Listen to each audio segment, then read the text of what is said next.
Coming up on your weekly pitch, meat grown in labs instead of from dead animals could soon be on your dinner plate. Plus, 5G is coming, and many are raising concerns about the potential health risks of the technology, and how the companies behind those home DNA tests are profiting off your genetic code. Straight from our pitch meeting, right to your favorite screens. Your weekly pitch dives deeper, giving you the context to understand how today's biggest stories affect your life. Hey everyone, I'm Jessica Sukmanan, and this is your weekly pitch. Before we get to those stories, here's a look at what went down this week. A variety of the cannabis plant is about to become legal in the U.S. For the first time ever, farmers will be able to harvest hemp. It comes after lawmakers passed the U.S. Farm Bill this week, which included a measure that distinguished the hemp plant from marijuana. Unlike marijuana, hemp has a very low level of THC, the psychoactive chemical that causes people to get high. Hemp is known for a high level of CBD, which many believe has therapeutic effects. The president is expected to sign the bill into law, which experts say will allow the growing CBD industry to blossom. Fans of the hit game show app HQ Trivia are mourning the death of its founder and CEO. Police say 34-year-old Colin Kroll was found dead Sunday morning in his New York apartment. He earned a big name in the tech world after co-founding the video looping app Vine in 2012, which shut down 4 years later. Kroll's business partner Russ Yusupov tweeted, "It's with great sadness that we say goodbye." Couture fashion brand Prada is in hot water after some called a window display in its Manhattan storefront racist. Prada took down the display after a Facebook post showing monkey-like figures with black faces and red lips went viral. In a statement, the company called the figures imaginary creatures and said they were not intended to be offensive. Merriam-Webster's word of the year is justice. According to the company, the word was searched 74% more in 2018 than 2017. They credit that to numerous national debates that took place over the last year, including racial justice, social justice, and economic justice. Merriam-Webster also credits coverage of news events like the Mueller probe and the confirmation hearings of Supreme Court Justice Brett Kavanaugh to the spike. And Virgin Galactic is one step closer to sending tourists into space. The company's supersonic plane journeyed into the upper levels of Earth's atmosphere this week, reaching space for the first time at a maximum altitude of 51.4 miles. That's about 1.5 miles past what the U.S. government considers the edge of space. This flight means Virgin Galactic could be just months away from taking its first tourists into space. The company says about 600 people have reserved tickets, starting at $200,000. Here's what else came out of our pitch meetings this week. Meat grown in labs instead of from dead animals could soon be on your dinner plate. If that doesn't sound appetizing, you should know lab-grown meat is the hottest debate in the food industry right now, and experts say it could be the future. They argue it's cheaper, faster, and more ethical than raising livestock and poultry. Lab-grown meat, or clean meat as some call it, wouldn't require slaughtering millions of animals every year. Some say growing meat in labs will lower greenhouse gas emissions. It's no secret that the world's population is growing at an exponential pace. Billionaires like Bill Gates have said there's no way we can feed the population of the future using traditional methods, which is why he and meat corporations like Tyson are investing big time in lab-grown meat. It's an exploding industry, and leaders say you could see it on grocery store shelves within the next 3 years. So how exactly do you grow meat in a lab? It works by taking stem cells from animals like cows and chickens. They're cultured in a lab and eventually multiply until they're grown into a chunk of meat. Foods like chicken strips, hamburgers, and even duck foie gras have been developed by these lab meat startups. Those who've tried it say it's a little more bland than traditional meat, but supporters say that's a fair trade-off for the benefits. Not everyone is optimistic about the change. The state of Missouri passed a law earlier this year making it illegal to call it meat if it's not from a dead animal. Detractors swiftly fired back with a lawsuit. They argued the law discriminates against companies that develop meat alternatives.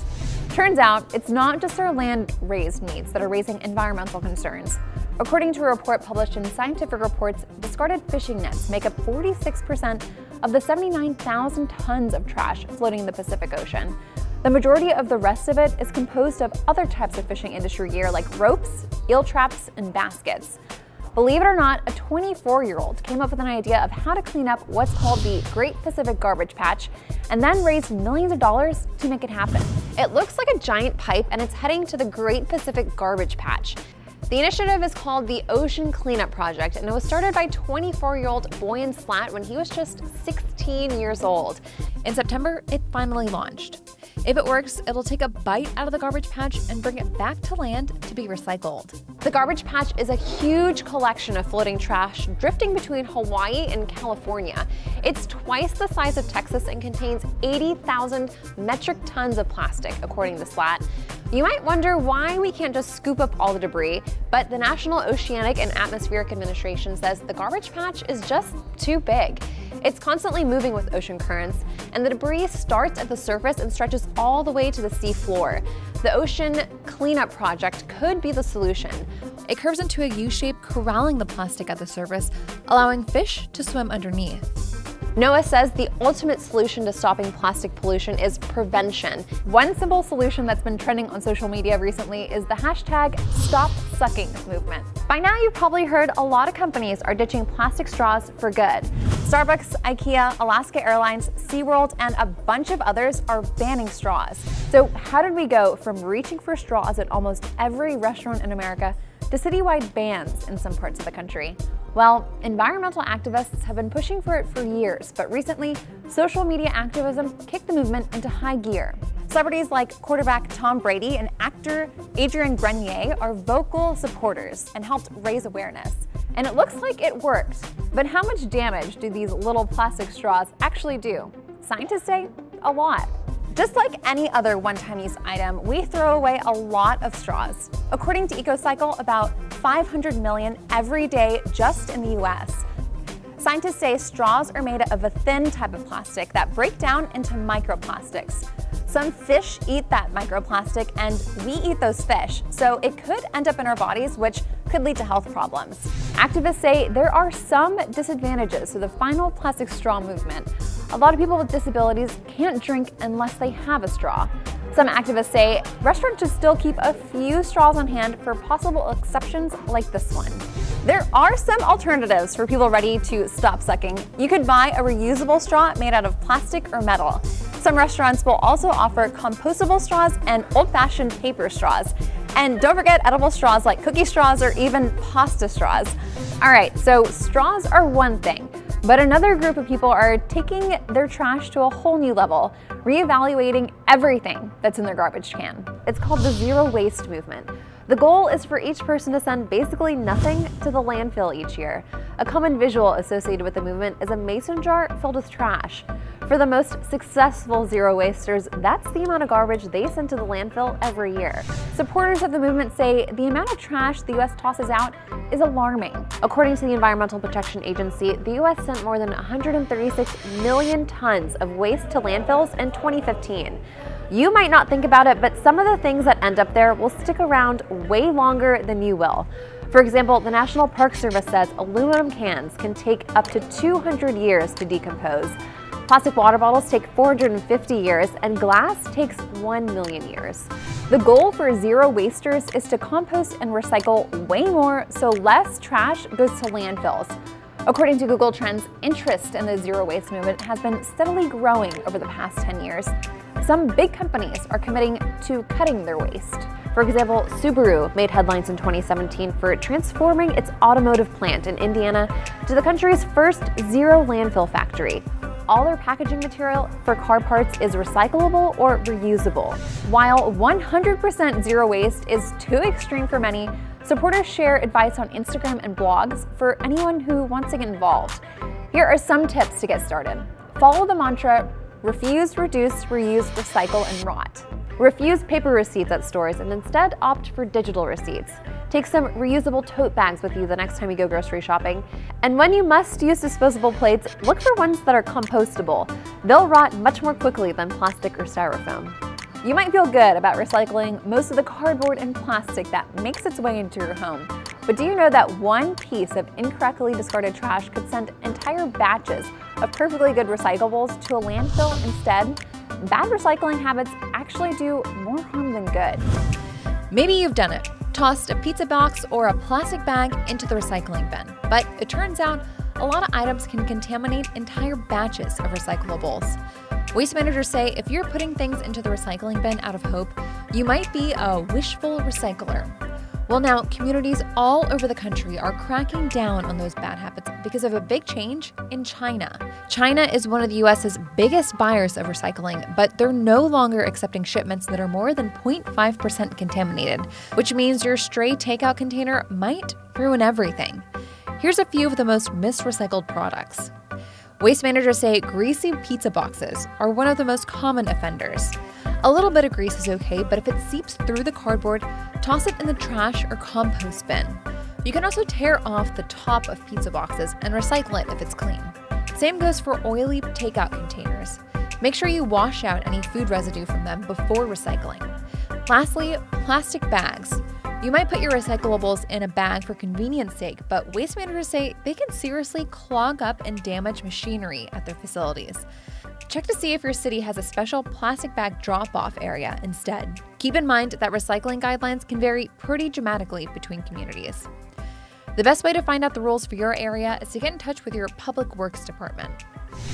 Next on your weekly pitch, one major U.S. car maker wants to help you make some extra cash by letting strangers drive your car. Plus, tech companies say 5G is about to change our daily lives in a whole lot of ways.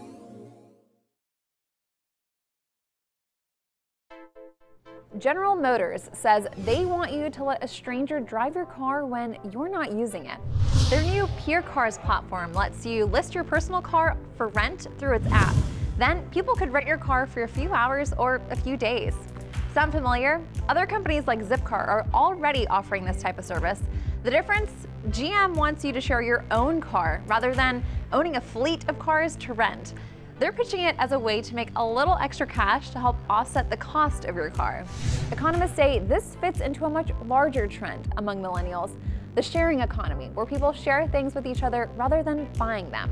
Economists say in the future, we may own less and share much more, and we're already seeing that. Rent the Runway lends clothes, WeWork lends office space, and Neighbor Goods lets people borrow tools and kitchen appliances from their neighbors. This is just one of the many ways the internet is shaping the way younger generations live. According to research from Forrester, 47% of millennials say they prefer to spend money on experiences rather than products. Compare that with just 29% of baby boomers.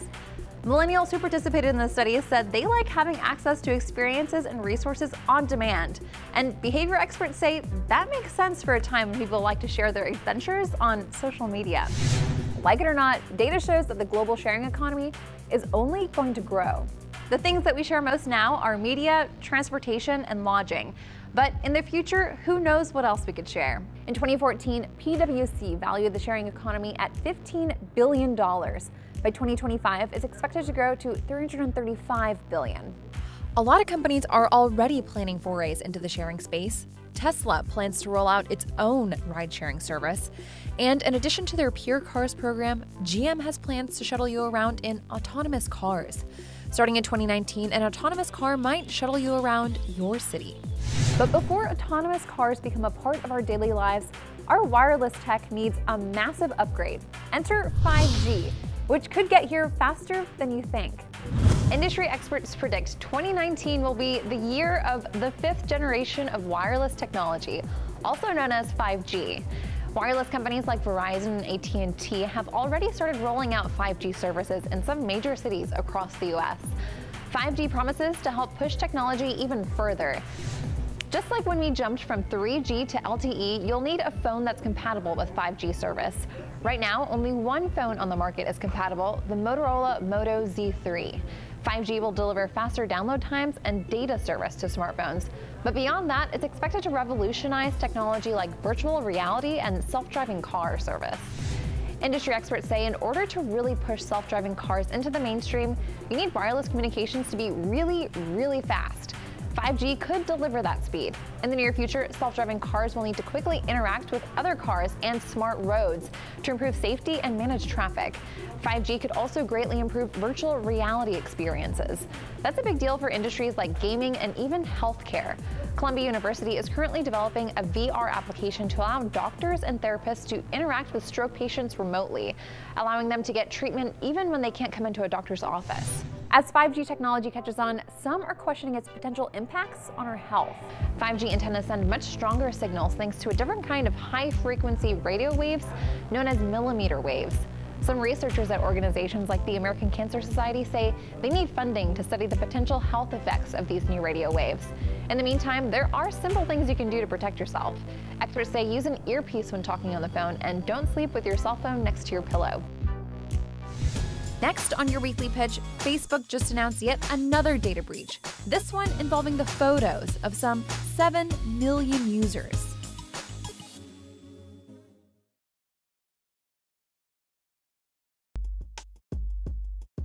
Facebook is under fire once again after announcing yet another data breach potentially affecting some 6.8 million people. In a blog post, the company said a bug may have exposed users' photos to third-party apps. European regulators say the company could face a multi-billion-dollar fine for failing to protect user privacy. This is the latest in a series of data privacy problems affecting Facebook users. As Facebook continues to battle fallout, the company has released a new camera that's sophisticated enough to track you inside your home. It's called Facebook Portal, and it allows you to chat with your friends. And if I go over here, the camera follows me, doesn't it? The device comes in 2 sizes, and it's big enough to mount on a wall or prop up on a counter. Facebook says its smart camera automatically pans and zooms to keep everyone in view. The Portal is available for pre-order and will cost as little as $200. As you can imagine, people on social media had a lot of feelings about this one. On Twitter, one person tweeted, "Sorry Facebook, you're just not trustworthy anymore." In September, the social media giant announced a breach exposed personal information for 50 million users. And they're not the only tech company dealing with security issues. Google announced in October it's shutting down its Google Plus network after a breach exposed information for up to 500,000 customers. Within the past year, leaders from tech giants like Facebook, Twitter, and Google face lawmakers in Washington to answer questions about their companies. Some experts argue tech organizations like them have become so big that regulation is inevitable. Others believe the best innovations come when companies are untethered by laws and limitations, and worry regulation could come in the way of free speech by filtering the information users access. Regardless of what ends up happening, experts say there are some easy steps you can take to make sure your private information is secure. First, make sure your operating system is up to date. Use 2-factor authentication when possible, and make sure your computer's hard drive is encrypted so if it's ever stolen, the data inside remains secure. Losing control of your personal data online is one thing, and now losing control of your genetic data has also become a very real concern for anyone who's used one of those mega popular DNA kits. Companies behind the so-called direct-to-consumer DNA test say they're able to reveal your ancestry, provide health information, and even coach you on workouts and how to eat. But they're also raising serious privacy concerns about customers' most personal data. One company, GED Match, proved instrumental in arresting suspected Golden State Killer Joseph James DeAngelo back in April. Law enforcement ran a decades-old crime scene DNA sample through GED Match's database. That gave Sacramento County Sheriff's Department a sense of the suspect's family tree, eventually leading to the arrest. A study published in the journal Science last week found this technique is becoming faster, easier, and more popular with law enforcement agencies, simply because so many people are giving their DNA away in these at-home tests. There are also concerns that companies will start mining customers' genetic information for profit. Earlier this year, drug company GSK announced it's investing $300 million in 23andMe. They plan to comb through genetic information for drug development and to identify candidates for clinical trials. The Federal Trade Commission has posted some tips for people thinking about taking one of these DNA tests. They say most companies offer an array of options of how public your information will be, so choose your privacy settings carefully. Hacks happen, so make sure you recognize the risks of unauthorized companies getting access to your genetics. And if you think a genetic testing company isn't living up to their promises, make sure to let the FTC know. Coming up, Alfonso Ribeiro is the latest celebrity to sue the makers of the hit video game Fortnite.